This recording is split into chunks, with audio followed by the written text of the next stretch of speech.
안녕하세요. 코난거 김편의 오디올드입니다. 이번 시간에는 여기 소금에 와 있습니다. 지난번에 저희가 필리움 프리 파워앰프 리뷰하면서 한번 소개를 해드렸었는데요. 이번에는 새로운 스피커가 들어왔다고 해가지고 저희가 한번 놀러 왔습니다. 옆에 있는 클링거 파브르라는 스피커 메이커의 스튜디오 20이라는 모델입니다.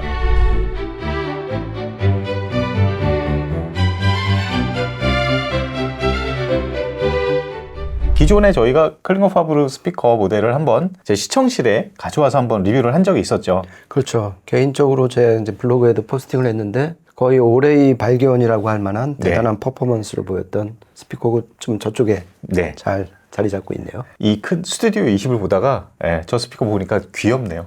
그렇죠. 어쨌든 이 클링거 파브르는 저희가 예전에 한번 듣고 정말 놀랬던, 정말 음악성이 굉장히 좋은 그런 스피커 메이커인데, 이번에 클링거 파브르 새로운 스튜디오 20 이걸 들어보면서 좀 또 새로운 약간 그런 사운드에 놀라게 됐습니다. 우선은 클링거 파브르 하면은 1970년대 이제 장자크 바케라는 분이 설립을 해서 스튜디오나 뭐 극장이라든가 이런 데에 납품을 하면서 그렇죠. 성장을 했었죠. 그렇죠. 그 중에서 가장 이제 대표작이라고 할 게 이제 코메디 프랑세제. 거기에 이제 그 장비를 이제 투입을 한 게 상징성이 대단한 거고요. 그리고 그러다가 이제 홈 오디오 쪽으로 이제 2004년부터 진출해왔고, 전에 이제 D56이었잖아요. 그 D 시리즈하고 지금 요번에 소개시켜드릴 스튜디오 시리즈 이렇게 두 개 카테고리로 라인업이 이제 돼 있는 거죠. 그러고 보면은 이제 D 시리즈랑 이 스튜디오 라인업하고는 드라이브 유닛도 다르고 뭐 인클로저 구조 자체도 다르고 모든 면이 굉장히 다릅니다. 그렇죠. 일단은 스튜디오 20 뭐 개괄적으로 설명드리면 후웨이의 3스피커 방식이고요. 우퍼 같은 경우는 뒤쪽에 보면은 이제 포트가 설치되어 있는 저음 반사형 타입이라고 볼 수 있습니다. 그리고 아까 보니까 이 전면 패널들, 우퍼 쪽을 감싸고 있는 옆에 패널 이런 것들도 또 바꿀 수가 있다고 그래요. 그러니까 지금 이게 3 모듈, 3 챔버로 나눠져 있잖아요. 그런데 이제 각 뒤에 지금 현재는 클로스, 그러니까 천 그릴로 박혀 있는데, 그리고 그 안에 각각의 우퍼 챔버 뒤에 후면 포트가 그걸 덮고 있잖아요. 그렇죠. 근데 그거를 천 그릴을 얘로 바꾸고 이 앞에 배프를 뒤로 보낼 수도 있는 그렇게 좀 융통성이 있는 설계입니다. 네, 상당히 독특한 구조를 취하고 있는데 스피커 바인딩 포스트는 트위터 챔버 뒤쪽에 있어요. 그렇죠. 요쪽에 뒤에 바이와이어링이 되죠. 네. 그러면은 일단 유닛부터 좀 살펴보죠. 일단은 트위터가 이제 컴프레션 드라이버가 안에 내장돼 있고 앞쪽에 이제 레진 소재의 혼을 마련해 놨습니다. 보니까. 그렇죠. 그리고 그러니까 이 지금 전체적인 구조를 보면은 이 전에 했던 D 시리즈 같은 경우는 트위터가 이제 밑에 있고, 트위터 둘레에 이제 그 금도금한 브론즈, 그 청동의 어떤 웨이브 가이드가 있는데, 이 스튜디오 시리즈가 되면서 트위터 앞에 이제 웨이브 가이드 대신에 그걸 넘어서서 컴프레션 드라이버의 혼 조합으로 완전 이 시스템 자체가 바뀌었고요. 지금 이제 짐작하셨겠지만 스튜디오 시리즈는 이 스튜디오 20을 비롯해서 전부 다 M2M 방식이에요. 그렇게 완전 설계 자체가 바뀐 것 같습니다. D 시리즈보다는 기본적으로 훨씬 더 넓은 공간에서 즐길 수 있게끔 그런 식으로 설계한 걸로 보입니다. 호온이니까 일단은 직선 거리로 훨씬 더 멀리까지 소리를 좀 내보낼 수 있고요. 그렇죠. 그리고 또 M2M 방식이 좋은 게, 이 보통 이제 TM, 즉 트위터가 위에 있고 우퍼가 밑에 있으면은 트위터의 방사 에너지가 우퍼 쪽으로 이제 끌려 들어가는, 제가 몇 번 말씀드렸는데 로브 틸팅 현상이 벌어지잖아요. 그러면은 넓은 공간에서 뒤에 있는 사람들은 손해를 보는 거죠. 그런데 이제 이렇게 M2M 방식에다가 더군다나 가운데가 이제 컴프레션 드라이버의 혼조합이니까 저 뒤에 있는 분들도 이 앞에 있는 분들하고 거의 차이 없는 음압에 음악을 들을 수가 있는 거죠. 그리고 위상도 굉장히 정확하고 시간축 일치가 굉장히 좋은 그런 스타일로 설계를 한 것으로 보입니다. 그리고 우퍼 쪽은 이제 구경이 20cm 정도 되고, 가까이서 보면은 되게 따뜻한 느낌의 직조 구조가 보이는데 케블라죠? 그렇죠. 개인적으로는 케블라 진동 팔슨 우퍼는 정말 오랜만에 보는 것 같아요. 맞아요.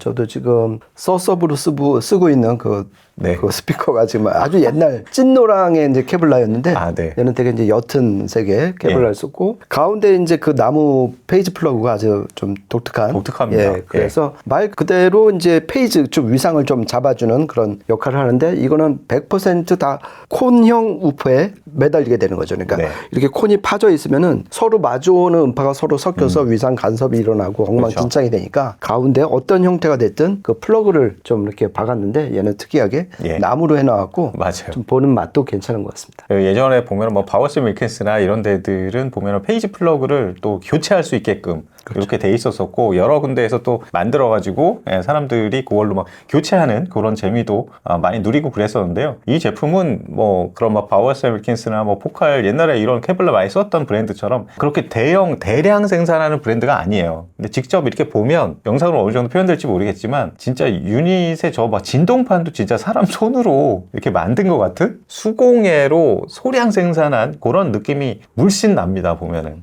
인클로저 보면은 인클로저가 이게 아까 김 배우님 말씀드렸지만 3단 3개로 완전히 나눠져 있어요. 그렇죠. 예. 그리고 예. 옆에서 이렇게 누르면 예. 흔들립니다. 막. 한번 눌러볼까요? 예.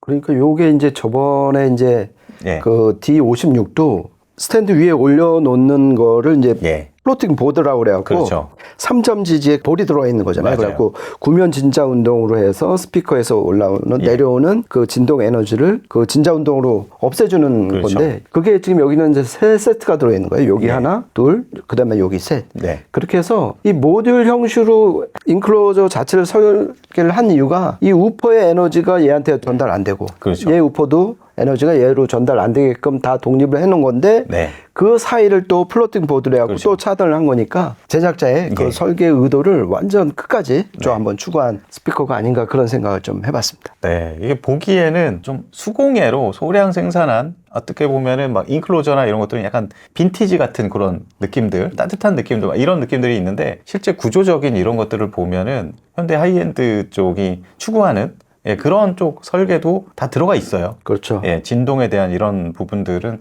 상당히 독특합니다. 그리고 이제 이 옆에서 계속 보는데요. 이 제작사가 특히 인클로저 예. 마감이 환상적이에요. 너무 멋있어요. 그렇죠. 운치 있고. 또 이 프랑스 그것도 이제 목재 가공 이쪽으로 되게 유명한 지역에서 이제 출발을 했잖아요. 네. 그래갖고 요 마감이라든지 이 촉감 그리고 디자인 같은 네. 거 이런 거 보면은 어떻게 보면은 예, 그냥 예쁜 가구, 예. 하이엔드 가구 같은 느낌을 예. 많이 주는 것 같습니다. 소리가 나오는 가구. 그렇죠. 예, 그런 느낌이 물씬 나요. 마지막으로 이제 스펙 간단히 살펴보면은 40Hz, 저역이 40Hz까지 내려가고 고역 쪽은 25kHz까지 커버하는 비교적 이제 아주 낮은 딥베이스 외에는 전부 다 재생하는 광대역 스피커라고 볼 수 있겠죠. 그리고 공칭 비던스는 4ohm입니다. 그리고 감도는 무려 94dB. 그러니까 고감도의 MTM 방식의 바이 와이어링이 되는 이게 그러니까 어떻게 보면은 플로어 스탠딩인데 일단 스탠드가 포함이 된 거니까 맞아요.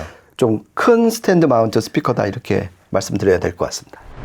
그러면은 전반적으로 이 스피커에 대한 설명을 여기서 마치고요. 저희가 청음을 좀 해봤습니다. 일반적인 스피커와는 굉장히 좀 구조도 다르고 디자인도 다르고 어떤 소리가 나올지 저희도 굉장히 궁금한데요. 소스 기기는 엔티포데즈의 올라드라 이거를 룬 서버 겸 브릿지로 사용을 했고요. DAC로 이제 USB 케이블로 연결을 했습니다. DAC는 로크나의 웨이브 드림 레퍼런스 시그니처 버전입니다. 제목이 모델명이 상당히 긴데 요즘에 상당히 좀 구입해서 쓰시는 분들 꽤 많이 있는 것 같아요. 그죠. 둘 다 핫한 제품들이죠. 그리고 프리파워는 저희가 VNC 진공관 앰프로도 들어봤고, 그다음에 필리움 프리파워 앰프 저번에 저희가 리뷰했던 제품으로 들어봤는데 주로 이제 필리움으로 녹음하고 청취하고 이렇게 해서 평가를 좀 해봤습니다. 저희 3곡 녹음을 했는데요. 이어서 한번 들어보시죠.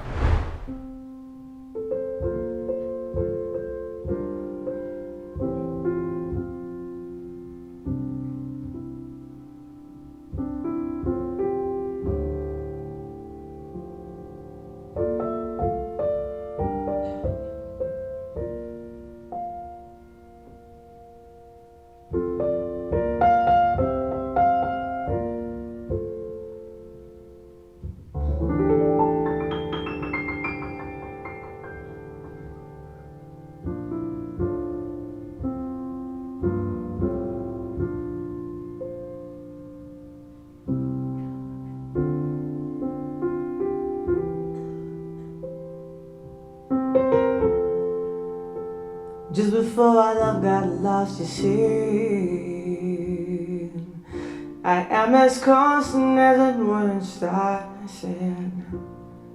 Constantly in the darkness, where's it at? If you want me, I'll be in the bar.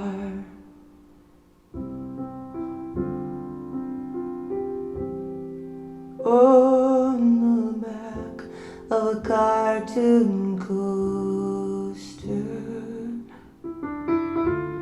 in the blue tea screen light,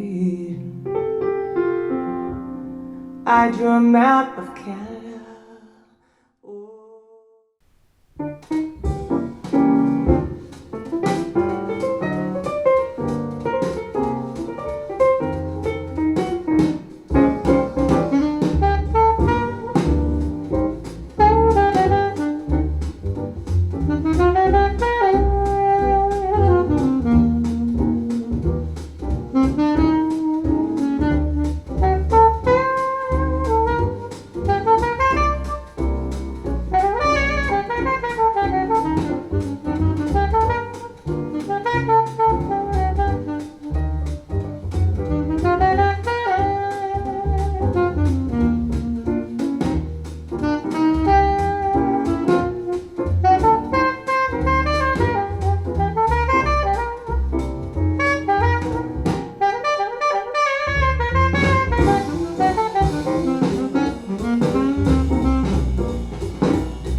네, 세 곡 이어서 들어보셨는데요. 저는 원래 이제 하이엔드 오디오 이렇게 지향하는 그런 시스템을 운영을 하고 있지만 사실 집에서는 레트로 스타일의 이런 시스템을 집에서는 그렇게 들어요. 그러니까 막 레벤, 인티앰프, 진공관 인티앰프에 뭐 스피커는 BBC 계열인 그람 5/9 이런 거 쓰고 있고 약간 레트로 지향의 이런 스피커들이 뭐냐면 굉장히 소리가 편안하고 긴장감 없이 즐기기 정말 좋거든요. 이 스피커도 보면은 기본적으로 감도가 94dB이라서 소리에 긴장감을 조성하고 굉장히 뭐 사람 집중해서 들어야 되는 약간 그런 느낌보다는 편안하게 나와요. 그러니까 보컬 같은 것만 들어봐도 편안하고 자연스럽게 이렇게 술술 흘러나오는 그런 소리입니다. 그렇죠. 편안하고 술술 나오는 거 플러스 또 컴프레션 드라이버하고 혼이 있어갖고 특히 요즘 하이엔드 스피커에서 잃어버린 어떤 그 에너지감 있잖아요. 그 이제 청자를 좀 이렇게 딱 각성을 시키는. 그러니까 너무 이제 그 해상력 위주로만 가다 보니까 음악의 어떤 힘 같은 게 많이 빠져나가는 좀 흐물흐물한 느낌인데 요즘 이제 혼 스피커 들어보면은 그래도 음악은 역시 에너지고 그러려면 혼 스피커의 문법은 여전히 유효하다 이런 생각을 좀 많이 하게 되는 것 같습니다. 특히 저는 이런 두 번째 아트페이퍼 이런 음악들은 진짜 굉장히 오래된 녹음이잖아요. 이런 오래된 녹음들은 확실히 이 스피커에서 굉장히 호소력 있게 들리는 그런 게 많이 있습니다. 이게 이런 옛날 음악들은 조금 옛날 스피커로 들었을 때 그 막 감칠맛이라든가 그렇죠. 그 에너지감 그 당시에 이런 것들이 많이 느껴지는데 이 스튜디오 20에서 뭐 김편님 말씀하셨듯이 이제 혼에서 나오는 그런 음악 그런 것들이 이런 뭐 색소폰이나 막 이런 관악기에서 굉장히 매력적인 그렇죠. 그런 소리를 좀 만들어내는 것 같아요. 그렇죠. 이러한 관악기 소리를 예를 들어서 뭐 베를륨 트위터나 예. 다이아몬드 트위터가 내는 그 질감하고는 완전 다르잖아요. 완전히 다르죠. 결 자체가 다르잖아요. 맞아요. 그래서 물론 개인적인 뭐 취향의 문제도 적용이 되지만은 특히 재즈에서 관악기 재생은 역시 예. 혼을 따라갈 적수가 없을 것 같다. 예. 이번 두 번째 곡을 들으면서 다시 한번 느꼈습니다. 예. 혼악기는 혼으로 그렇죠. 예. 혼이 담긴 약간 그런 느낌? 그러니까 얇게 그냥 깨끗하게 뻗어나오는 그런 냉정한 요즘에 이런 하이파이 그런 스피커를 듣다가 이걸 들으면 그 원래의 그 당시에 약간 좀 굴곡진 막 그런 느낌들 그다음에 표면이 아주 깨끗하지가 않고 그 당시에 그 악기의 느낌들, 악기의 빛깔이랄까 이게 좀 연상되는 그렇죠. 예, 그런 소리예요. 그러니까 뮤지션이 이제 그 관악기 불 때 그 입김이 약간 이제 그 물기가 있잖아요. 아, 예. 그 물기가 관을 통해서 흘러가는 그 마찰음까지도 좀 느끼고 싶을 때 예. 그럴 때 이 혼 스피커를 택하면 좋으실 것 같고요. 그리고 더군다나 가운데 혼이 있는 상태에서 위아래에서 MTM으로 딱 해주니까 예. 그 에너지 손실 없이 저희는 물론 이제 한 3, 4m 정도 떨어진 데서 들었지만은 오히려 이런 스피커일수록 공간이 클 때 예. 뒤쪽에서 들으면 그 에너지를 오히려 더 잘 느낄 수 있을 것 같습니다. 네, 그런 것들이 총체적으로 이제 세 번째 곡 이런 좀 대편성에서 좀 많이 느껴지는데 그러니까 사실은 요즘 이제 현대 하이엔드 지향 그런 하이파이 하이엔드 스피커들은 그런 걸로 들으면 대부분 좀 감도가 좀 낮잖아요. 그러다 보면은 사실 전반적으로 SMB나 이런 거는 굉장히 좋지만 작은 기척들이나 이런 것들 그 앰비언스라고 하죠. 그러니까 라이브 레코딩이나 이런 것들 막 공간에서 나오는 약간 그런 소리들 두 번째 곡에서 관중의 소리 이런 거는 좀 이렇게 작게 들리는 네. 예, 그런 경향이 있는데 이런 고감도 이런 스피커를 들으면 그런 주변 잡음이나 앰비언스 이런 게 굉장히 콸콸콸 쏟아져서 들려요. 그렇죠. 보통 이제 음악에 들어간 생활 소음이라든지 예. 배음 같은 거, 예. 그 마이크로 잔향들, 디테일들이 예. 감도가 높은 이유가 물론 이제 가장 크고 제가 봤을 때는 전체적으로 노이즈가 낮기 때문에 얻어지는 이득이잖아요. 아, 예. 그 노이즈를 떨군 1등 공신은 제가 봤을 때 이 플로팅 보드, 그 플로팅 시스템이 그렇죠. 하나, 둘, 세 개나 되었고 정말 그 진동 에너지로 인해서 음이 깎여 먹는 거, 정보가 침해되고 억압되는 것을 막아준 역할 때문에 그런 세세한 정보들이 다 살아난 것 같습니다. 특히 이게 세 번째 곡 들어보니까 작은 우퍼들, 요즘에 작은 우퍼들을 많이 쓰니까 그런 거를 다발로 아무리 설치를 해도 큰 우퍼 두 발이 딱 그렇죠. 내보내는 그럼 굉장히 우렁찬 면이 있습니다. 그렇죠. 예. 그리고 지금 오래간만에 이제 아까 처음에 이제 케블라 코누퍼를 이제 접했다고 그랬는데 네. 이 또 케블라만의 또 매력이 있는 것 같아요. 아, 네. 그러니까 페이퍼하고 약간 셀룰로즈 그 사이의 어떤 질감을 이 케블라가 좀 전해주는 것 같아요. 아, 네. 예, 그러니까 좀 디테일이 강하면서도 그렇다고 셀룰로즈가 저 전해주는 어떤 약간 끈적함이라든지 좀 대충 넘어가려는 게 있잖아요. 페이퍼는 그냥 있는 그대로 네. 약간 드라이 좀 하지만은 좀 잘 내보내주는 아, 그런 네. 그 사이의 결을 이 케블라가 잘 전해주는데 오래간만에 케블라 코누퍼를 만나서 그런지 네. 되게 반가웠습니다. 네, 오늘 이렇게 해서 클링거 파브르 저희가 기존의 D 시리즈 저 북쉘프를 한번 들으면서 정말 그 음악적인 표현력이라든가 이런 부분에 대해서 상당히 놀랐던 기억이 있는데 이번에는 완전히 또 다른 라인업의 스튜디오 20이라는 모델을 리뷰를 했습니다. 이번에도 클링거 파브르의 그 좀 새로운 면 많이 느낄 수 있었던 것 같아요. 그렇죠. 그러니까 디테일하고 호방함을 동시에 좀 추구하시거나 아니면은 시청 공간이 조금 여유가 있으시면은 예. 진짜 이 스튜디오 20으로 그동안에 이제 잊고 살았던 음악의 에너지 같은 거, 네. 질감 이런 걸 충분히 만끽을 하실 수 있을 것 같습니다.